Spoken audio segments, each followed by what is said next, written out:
He gave her the smallest room in the manor, not out of cruelty, or at least that is what he told himself. There were larger rooms available. There were rooms with better light, higher ceilings, windows that faced the formal gardens instead of the overgrown hedge no one had trimmed in 3 seasons. He had simply not thought carefully about which room she received, because he had not thought carefully about her at all. She was an obligation, a name on a document, a condition to be satisfied, so that a very old, very inconvenient piece of family business could finally be put to rest. She arrived on a Tuesday. She was shown to the room at the end of the east wing by a housekeeper who did not linger. She stood in the doorway and looked at the narrow bed, the wardrobe that did not close all the way, the single window facing the side garden that no one used. She did not complain. She did not ask for anything different. She walked to the window and opened it. And that was, though no one knew it yet, the first thing she changed. By the end of the first month, the staff had begun to speak about her in the quiet, careful way that people speak about someone they have decided matters. By the end of the second, the corridors of Thornmere smelled different. The light came through the east wing differently. The manor, which had held its breath for years, which had learned to operate without warmth at its center, had begun, in the smallest and most unhurried of ways, to exhale. And the Duke of Thornmere, who had given her that room without a second thought, had begun taking the long route through the east wing every morning. He told himself it was the light. It was not the light. This is the story of what happens when a woman is given the least and makes it luminous. When a man built for distance finds that someone has quietly, without asking permission, moved into the room beside everything he thought was closed. When a house that had forgotten how to breathe remembers, and the person who taught it never once demanded to be thanked. This is her story, and by the end of it, it will also be his. The room was at the far end of the east wing, past the last lamp and before the wall where the wallpaper had begun to peel at the corners. It was not the worst room in Thornmere Manor, but it was the one chosen with the least thought, assigned with the least ceremony, and delivered with the least apology. A housekeeper had opened the door, placed the key on the dresser, and left without a word. That was how Elowen Vass arrived. She stood in the doorway for a long moment, taking in the narrow bed, the single window facing the side garden, the wardrobe that did not close all the way. There was a crack in the plaster above the fireplace, and a rug that had once been burgundy but had faded into something closer to rust. Another woman might have wept. Another woman might have demanded better. Elowen set her trunk at the foot of the bed, walked to the window, and opened it. The air that came in smelled of late grass and cold stone. She stood there long enough to memorize the view, the overgrown hedge, the iron bench no one used, the sky beginning to turn at the edges. Then she unpacked her things, placed a single candle on the windowsill, and lit it. The room was still small, but it was no longer entirely empty. It was Mrs. Colveth who noticed it first. The way the new guest said good morning, not as a formality, but as a genuine inquiry.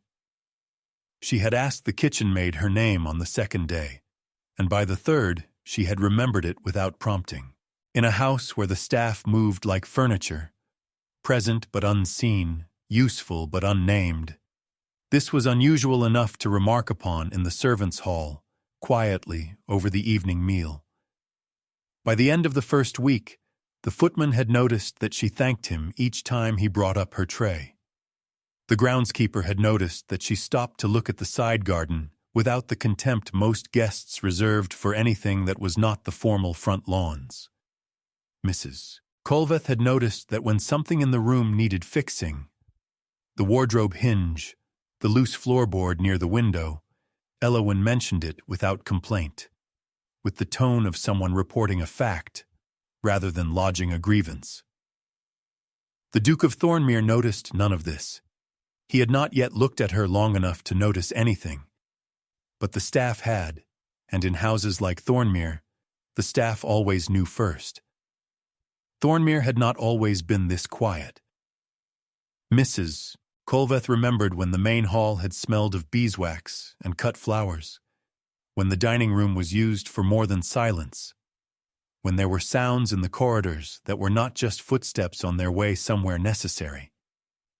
That had been before the late Duchess, before the years that followed her absence. Now the manor held its breath the way old houses do when they have learned that warmth brings loss.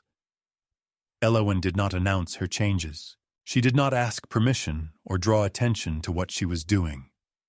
She simply began. A small vase of late wildflowers on the windowsill of the east corridor, the one everyone passed, but no one looked at. A lamp left burning a little longer in the reading room she had found unlocked one afternoon. The window in her own room opened each morning and closed only at dusk, letting in air that the rest of the manor had forgotten existed. Nothing she did was large, nothing required approval or budget or acknowledgement. But within 10 days, Mrs. Colveth noticed that the housemaids were taking slightly longer routes to their tasks, passing the east corridor, lingering near the reading room, as if the house itself had shifted slightly toward the light. And the one person who had not yet felt it was the man who lived at the center of all that stillness. Lord Gideon Farre had agreed to the arrangement the way he agreed to most things that came through his solicitor, efficiently, without sentiment, and with the clear understanding that agreement was not the same as welcome. The Vass family had debts. His estate had a legal obligation tied to an old promise made by his father. Elowen's presence at Thornmere satisfied a contractual condition, and nothing more. He had made his position clear to his solicitor, who had, wisely, chosen not to relay the full extent of it to the Vass family. He met her on the 3rd day of her arrival, in the corridor outside the library. He had not sought the meeting. She had simply been there, carrying a book she had evidently found on her own, and there was no graceful way to pass without acknowledgement. He gave her a nod. She gave him a composed good afternoon, and did not fill the silence that followed with nervous conversation. He found that mildly surprising. He did not find it interesting. He told himself that. That evening, he mentioned to Mrs. Colveth that the guest was to have full access to the library and the morning room, that her meals could be taken in her room or the small dining room at her preference, and that he expected the arrangement to proceed without disruption to the regular order of the house. Mrs. Colveth said, "Yes, my lord," and said nothing else. She had worked for the Farre family long enough to know that what the Duke of Thornmere said he wanted, and what he was actually asking for, were rarely the same thing. It was past 10 o'clock on a Tuesday when Gideon first heard it. He had been walking the east corridor, a habit he had developed years ago, when sleep came reluctantly and the movement helped, and had nearly passed her door entirely when the sound stopped him. Music. Not the careful, performative kind played in drawing rooms for an audience. Something quieter than that, and less careful. A melody that moved as if it were thinking out loud. He stood outside the door for longer than he intended. The music was not technically perfect. There were hesitations, small pauses where she seemed to reconsider a phrase and then continue it differently. But it had a quality he did not have a ready word for.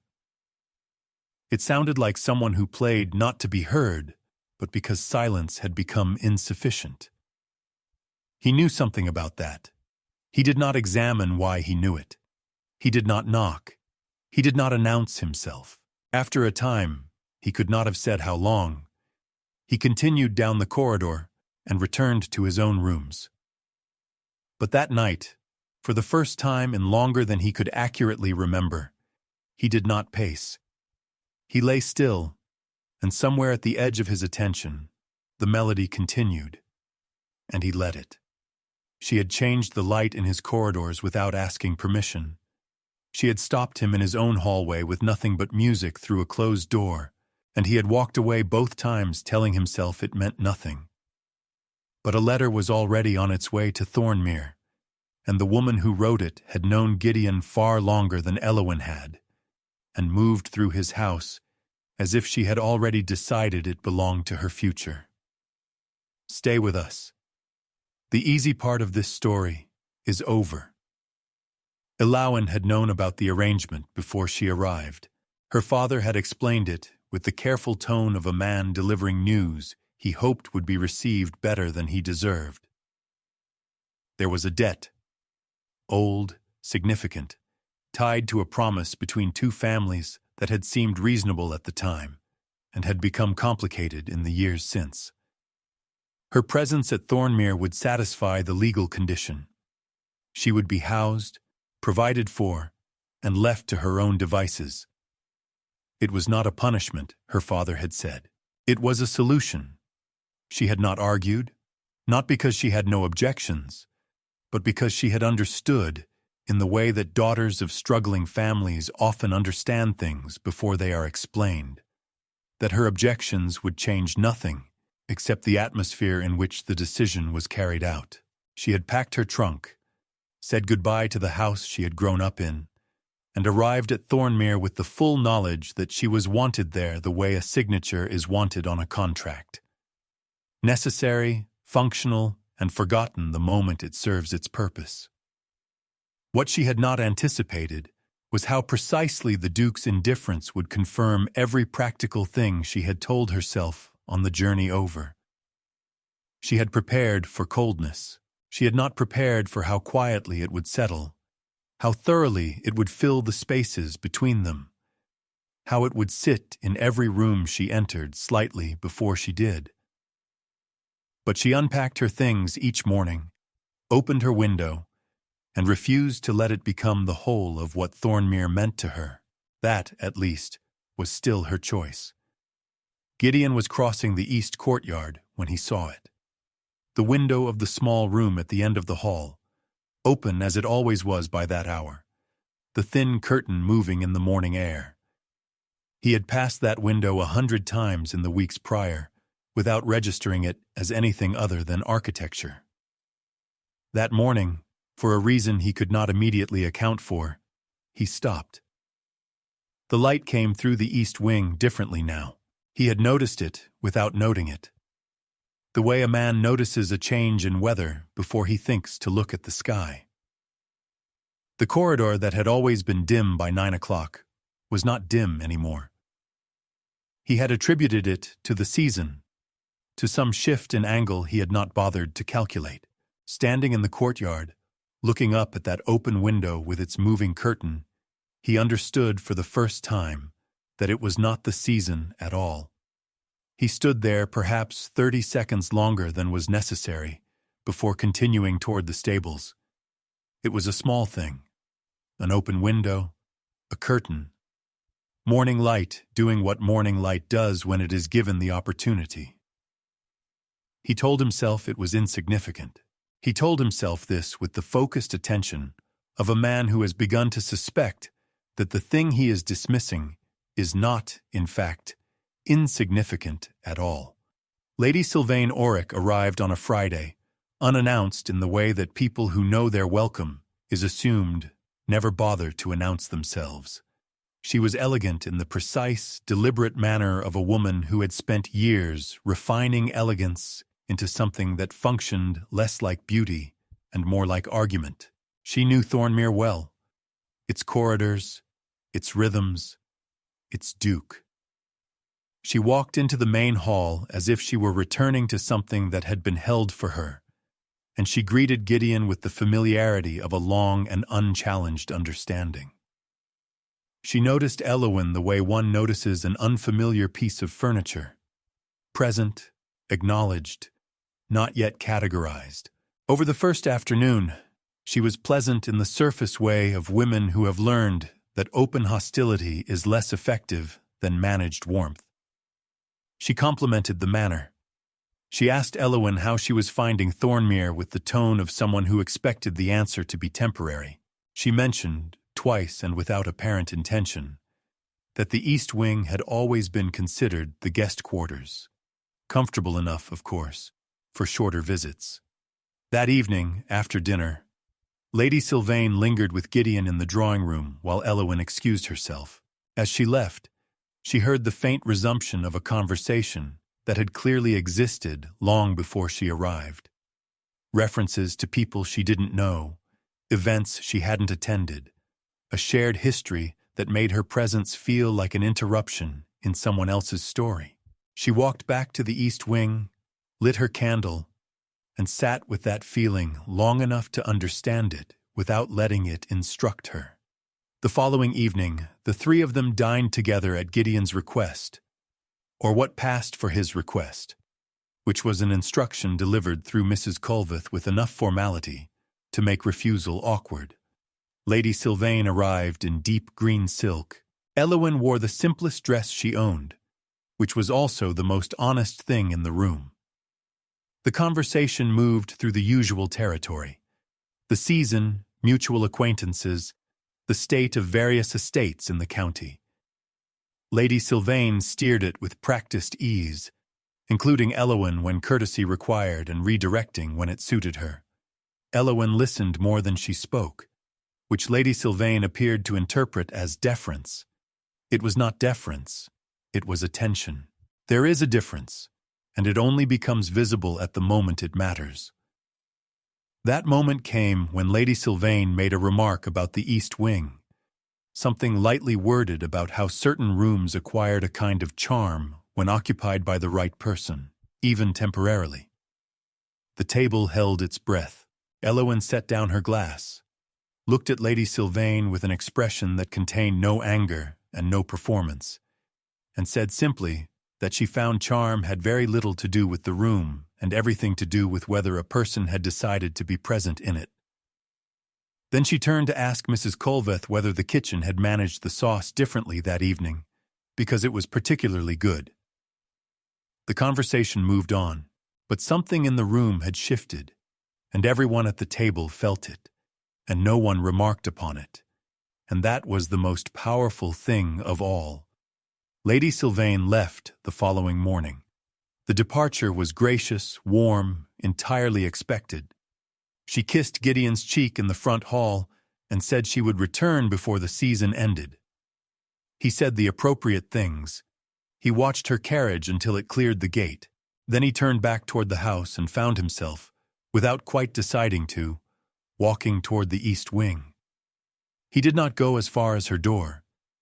He stopped at the window of the East Corridor, the one with the vase of late flowers she had placed there 3 weeks ago and quietly replaced twice since, and stood for a moment looking at it. He was not a man who examined his own behavior with particular interest. He had long ago decided that his interior life was a matter of management rather than inquiry.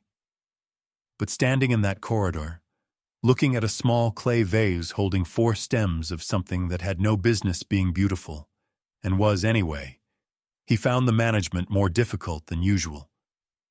What unsettled him was not that she had changed things. It was that she had changed things without asking for credit, without positioning the changes as evidence of her value or her effort. The flowers were there because she had put them there, and that appeared to be sufficient reason. Lady Sylvane's visits always left the manor feeling rearranged. Things moved to better angles, conversations redirected toward more flattering light. Elowen's presence left it feeling, for a word he was reluctant to use, inhabited. He walked back to his study and sat at his desk, and did not open a single document for 11 minutes. The letter began the way honest letters always begin, not with the words she intended to write, but with the ones she had been holding back long enough that they arrived before she could arrange them into something more composed.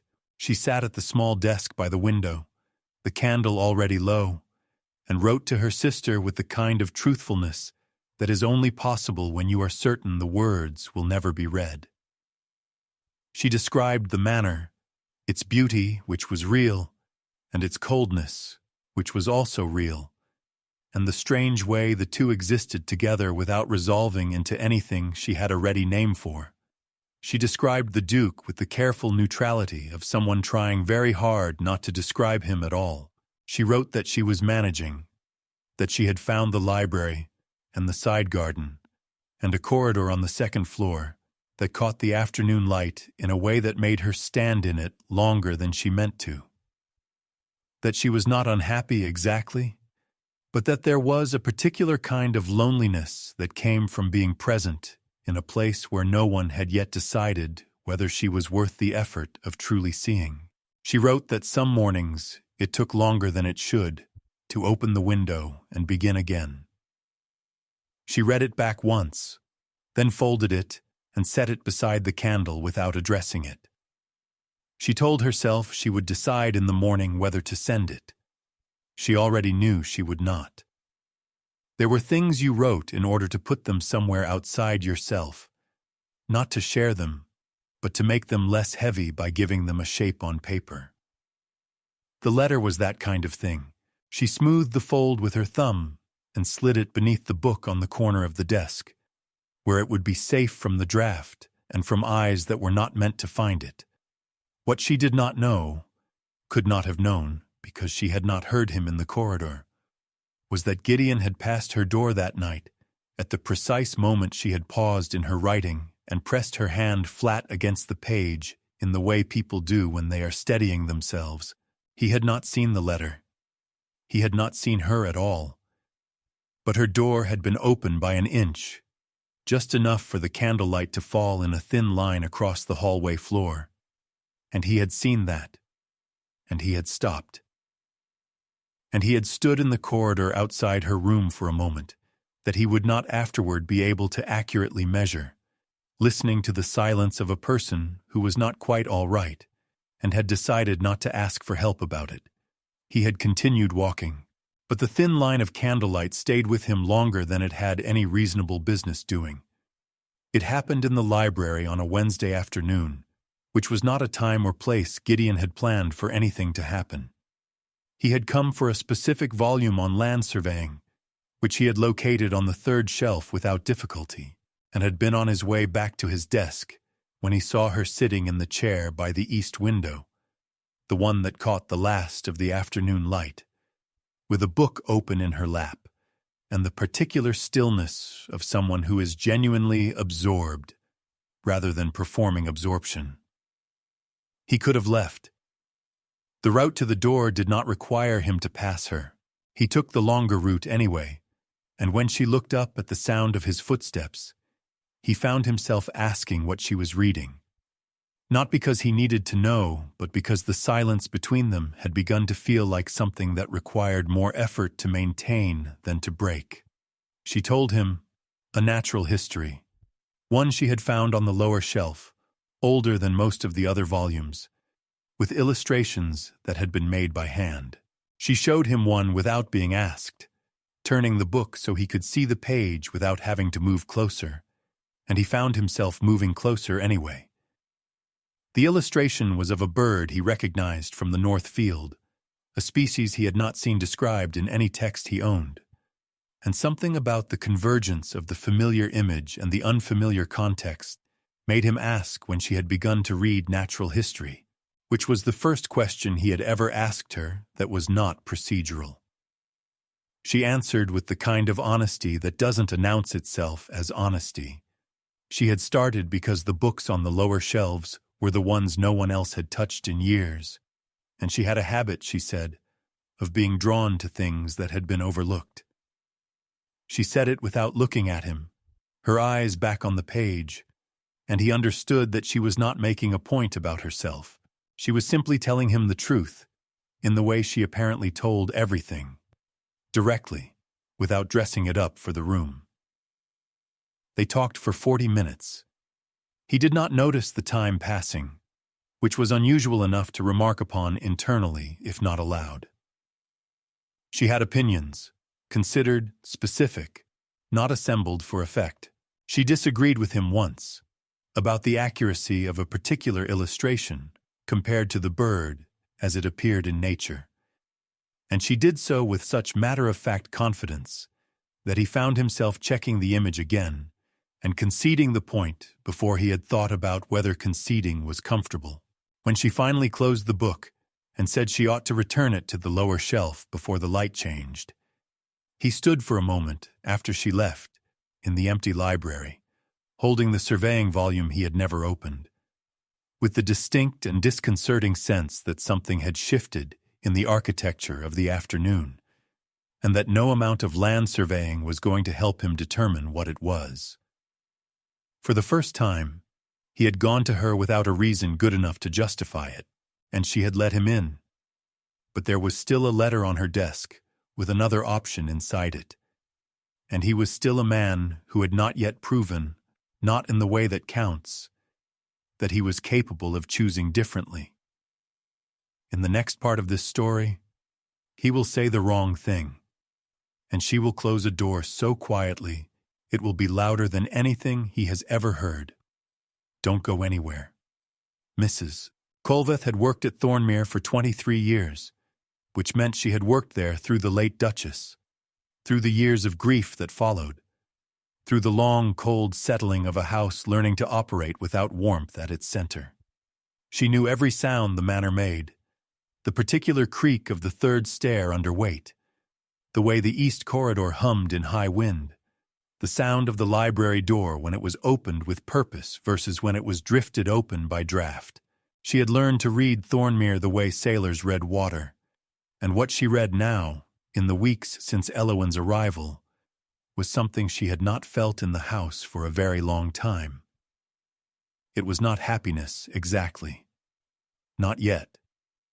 It was more like the feeling of a room just before a window is opened, a pressure releasing, a held breath beginning, slowly, to let go.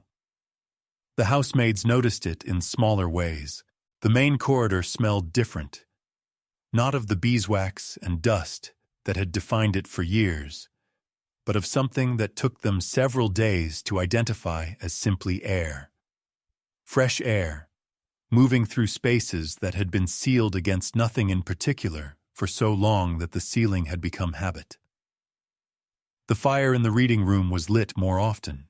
The piano in the east sitting room, closed for 4 years, its lid kept down the way you keep down the lid of something you are not ready to look at, had been opened. Not played, not yet, but opened. The houseboy who dusted it reported to Mrs. Colveth that someone had placed a candle on top of it, unlit, with a small stem of dried lavender beside it. Mrs. Colveth had said nothing and gone about her day, but she had thought about it for the rest of the afternoon. What the Duke of Thornmere made of it, he did not say. He was not a man who spoke about what he noticed, which did not mean he did not notice. Mrs. Colveth had watched him for 23 years, and she knew the difference between a man who moved through his house without seeing it, and a man who had begun to see it again and was not yet sure what to do with what he found. He was taking the longer routes now, the ones that passed the east corridor, the reading room, the side garden window where her flowers were. He was not stopping, not visibly.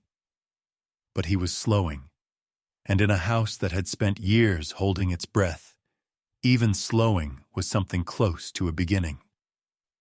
The letter from her family arrived on a gray Thursday, tucked between 2 pieces of estate correspondence that Mrs. Colveth delivered to her room without comment. Elowen recognized her father's handwriting on the outer fold and opened it at the window, where the light was best. The letter was careful. Her father was always careful when he was asking something difficult. But the shape of it was plain enough beneath the carefulness. A second arrangement had been proposed, one that would clear a different portion of the family's remaining debt. A cousin of a business acquaintance, her father wrote. A man of respectable standing. Nothing was required of her yet. He only wanted her to know the option existed. He only wanted to ask, gently, carefully, with full acknowledgement that it was her decision, whether she was content at Thornmere, or whether another path might suit her better. She sat with the letter for a long time. The gray light outside did not improve. She thought about the word content, which was a word her father had chosen deliberately because it asked less than happy and more than tolerable, and she tried to locate herself somewhere in its meaning. She was not unhappy. She had said that in the unsent letter to her sister, and it remained true. But there was a version of not unhappy that was simply the absence of suffering, and there was another version that was something more, a quiet, growing sense that she was in the right place, that the things she was doing mattered in some small but real way, that the corridors she walked each morning had begun to feel less like a foreign country and more like somewhere she recognized. She could not say with certainty which version applied to her. That uncertainty was itself an answer of a kind, though not the kind that made decisions easy. She folded the letter and placed it beside the unsent one beneath the book on her desk. Then she put on her coat and went down to the side garden, the overgrown one with the iron bench, and sat on it for the first time, despite the cold, and looked at the manor from the outside. It looked different from out here. Larger and also less impenetrable. She could see the window of her room from the bench, and she could see, because she had left the candle burning, the faint, warm light it threw against the glass. From the garden, in the gray afternoon, it was the only warm light visible in the entire east wing. She stayed until her hands were cold, and then she went back inside, and she did not write to her father that evening. But she did not write to accept the other arrangement either. He had not planned it. That was the first thing he acknowledged to himself afterward. Standing in the corridor outside her door on a Friday evening, his hand raised to knock, with no prepared reason for being there, and no clear account of how the evening had arrived at this point. He had finished dinner alone, as usual. He had gone to the library, as usual. He had opened the surveying volume he had been meaning to read for 2 weeks. He had read 4 pages. Then he had closed it, replaced it on the shelf, walked the length of the ground floor, climbed the east staircase, and found himself here, outside the room at the end of the hall, the one with the light always on, the one that smelled faintly of dried lavender and candle wax, the one that had somehow become the most inhabited place in a house full of rooms. He knocked twice, not loudly, not the knock of a man with authority to exercise, but the knock of a man who was genuinely uncertain whether he would be welcome and had come anyway. There was a pause, long enough that he had time to consider leaving, and had almost decided to, when the door opened. She was holding a book, her place marked with her thumb. She had clearly been reading. She looked at him with an expression that was neither warm nor cool, but simply open. The face of someone who had learned not to assume what a visit meant before they were told. He said he had been thinking about the conversation in the library, about the illustration of the bird. He said there was a second volume, older, more detailed, that he thought she might want to see, if she was still interested. It was, even as he said it, a thin reason. They both knew it. She looked at him for a moment, in that steady, unhurried way she had, and then she opened the door a little wider and said she was still interested. He stepped inside, and for the first time since her arrival, the smallest room in the manor held them both, and neither of them, for the length of that evening, needed it to be anything larger than it was. It happened on a Sunday, which was the kind of detail that stays with a person, the ordinary day on which an unordinary thing occurs. They had been in the library again, which had quietly become the place where the distance between them was smallest, where conversation arrived without requiring an occasion. She had shown him a passage in the natural history volume about a particular species of migratory bird that returned each year to the same location, despite having no apparent reason to. driven by something the author described as an instinct too old to be argued with. Gideon had read it twice. Then he had said something. Not cruel, not intended to wound, but careless in the particular way of people who have spent so long behind their own walls that they forget other people are standing on the other side of them. He said that he supposed some creatures simply had no better option than to return to the same place. That the instinct she found moving was, in practical terms, only the absence of imagination. He had meant it as a detached observation about nature. The moment it left him, he understood, from the way she went still, from the way her eyes moved briefly to the window before returning to the page, that it had landed somewhere else entirely. On a woman who had come to Thornmere not by choice but by obligation, who had made something of a place that had been given to her without warmth, who had returned each morning to the window and the candle and the small acts of care that no one had asked for and no one had adequately acknowledged. He had not meant to say it about her.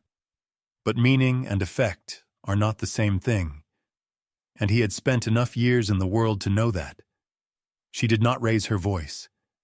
She did not tell him what he had done wrong, which would have been easier to receive than what she actually did, which was to close the book with great care, set it on the table beside her, and stand. She said good evening in the tone of someone who has decided that the conversation has reached its natural end, and she walked to the door and closed it behind her with a quietness that was more complete than any slam could have been. He stood in the empty library for a long time after, the passage about migratory birds still open on the table between them, and felt, with a clarity he had not experienced in years, exactly how much damage a careless sentence can do when it lands in the wrong place in someone who has already been handled without care. He did not sleep well that night, or the one after. On the third morning, he called for Mrs. Colveth before breakfast, which was unusual enough that she arrived at his study with the expression of a woman braced for news. He told her that he would be moving his rooms to the west end of the east wing. There were practical reasons, he said.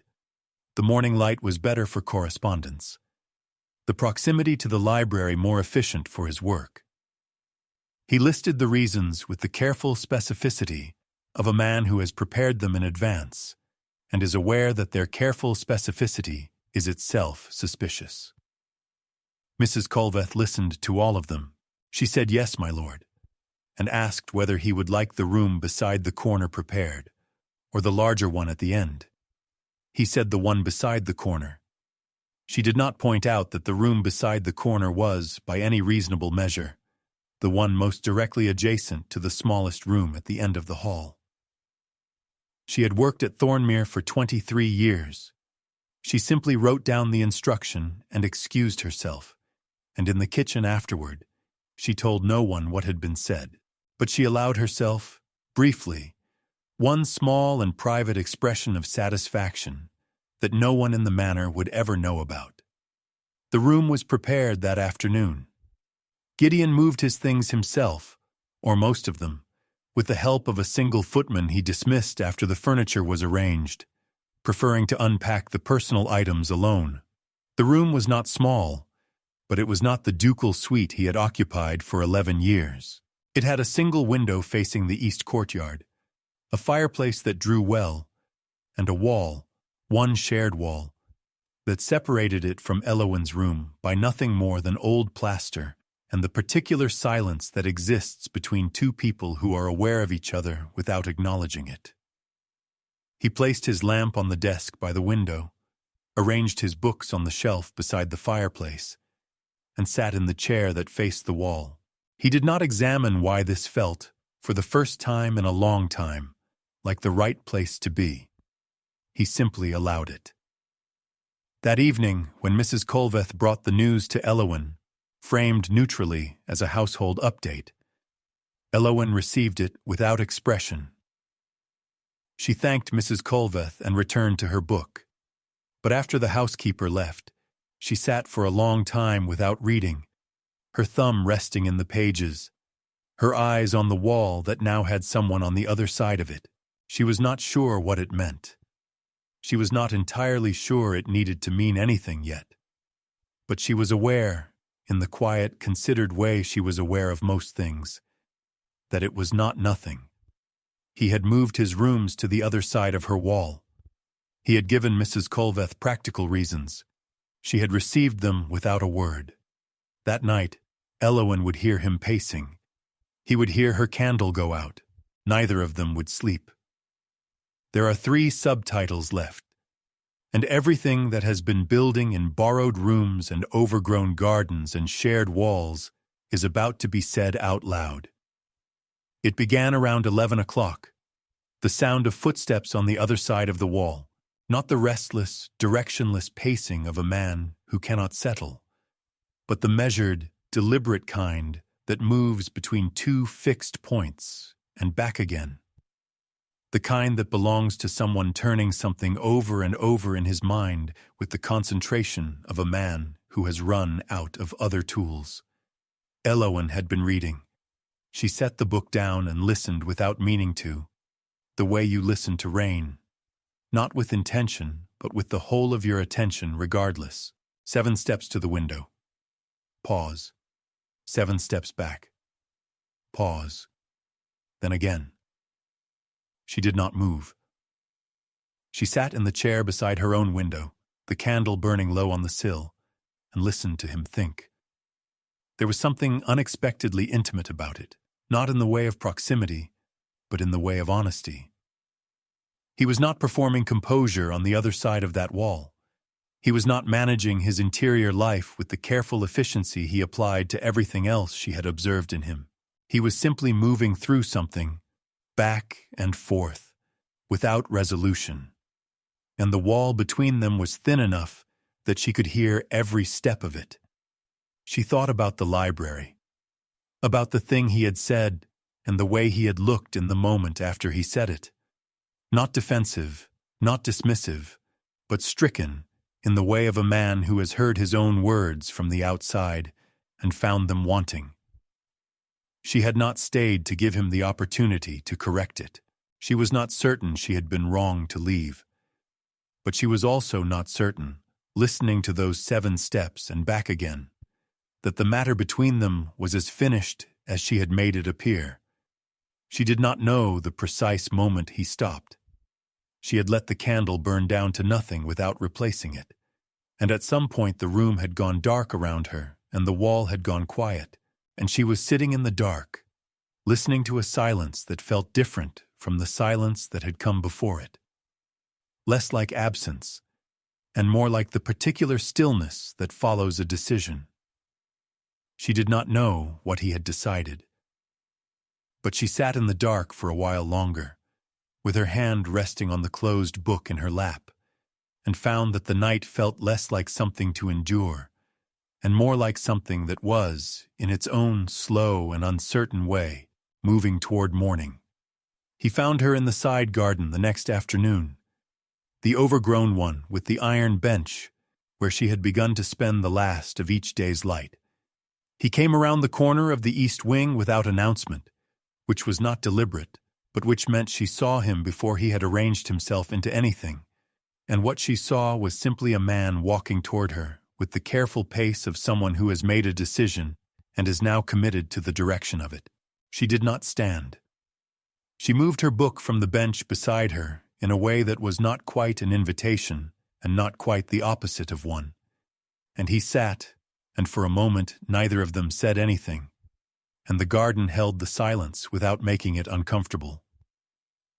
He apologized first, not with the efficiency of a man discharging an obligation, but slowly, in his own words, looking at the overgrown hedge rather than at her, which she understood because some things are easier to say to a fixed point in the middle distance. He said that what he had said in the library had been careless, and that careless was not an excuse. He said that he had spent considerable time since then thinking about what she had actually built at Thornmere, in the corridors, in the rooms, in the people who worked there, and that he had been wrong to speak about instinct as though it were lesser than choice, because what she had done at Thornmere had required both, and he had the judgment to recognize that, and he should have done so sooner. He stopped there. He did not add more, which was the right choice. Some apologies are ruined by the sentences that follow them. She did not answer immediately. The pause lasted long enough that a lesser man might have filled it. He did not. She looked at the iron bench they were sitting on, weathered, slightly uneven, entirely solid, and then she looked at him, and she said that she would stay. Not because of the arrangement, not because of the contract, or the family debt, or any of the practical architecture that had brought her to Thornmere in the first place.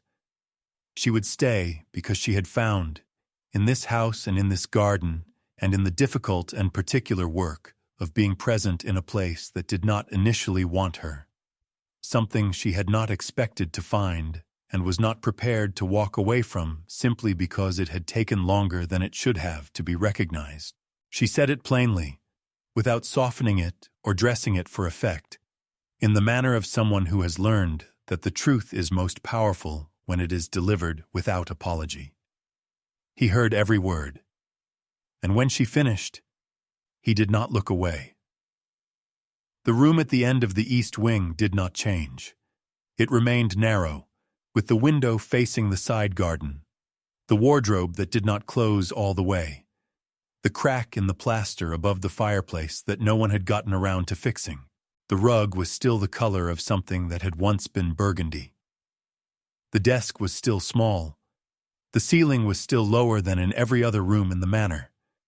By any architectural measure, it was the least significant room in Thornmere, chosen for her without thought, assigned without ceremony, intended as the solution to a problem, rather than the beginning of anything. But things had happened in that room. A woman had unpacked her trunk and lit a candle on the first night, and decided, without announcing it to anyone, that she was going to be present in a place that had not asked for her presence. She had opened the window each morning and let the air in. She had played music that stopped a man in a corridor and kept him there longer than he intended. She had written a letter she never sent, and felt less alone for having written it. She had sat in the chair by the window and listened to footsteps on the other side of a wall, and understood, without needing it explained, that she was not the only one in this house who was working through something. None of these were large things. None of them were the kinds of things that appear in the histories of great estates, but they were the things from which everything else had followed. And that made them, in the only accounting that matters, the largest things of all. By the following spring, Thornmere was different in ways that guests noticed without being able to name. The flowers in the east corridor had been joined by others, in the hall, in the morning room, in the small table beside the library door. The piano in the east sitting room was played most evenings, and the sound of it moved through the corridors and reached the rooms above, and was not, by anyone in the house, considered an interruption. The iron bench in the side garden had been straightened and repainted. The Duke of Thornmere was still not a man of easy warmth. That was not who he was, and she had never asked him to be anyone other than who he was. But he was a man who had learned, in the slow and unannounced way that real things are learned, to recognize what mattered when it was standing in front of him. And the woman who had arrived in the smallest room had become, without ceremony and without requiring anyone's permission, the most essential presence in every room that followed. If this story stayed with you, you already know what to do. Like this video so more stories like this one can find the people who need them. Subscribe so you never miss the next one. And if someone in your life needs a story about quiet strength and slow love, share this with them today. We will see you in the next story.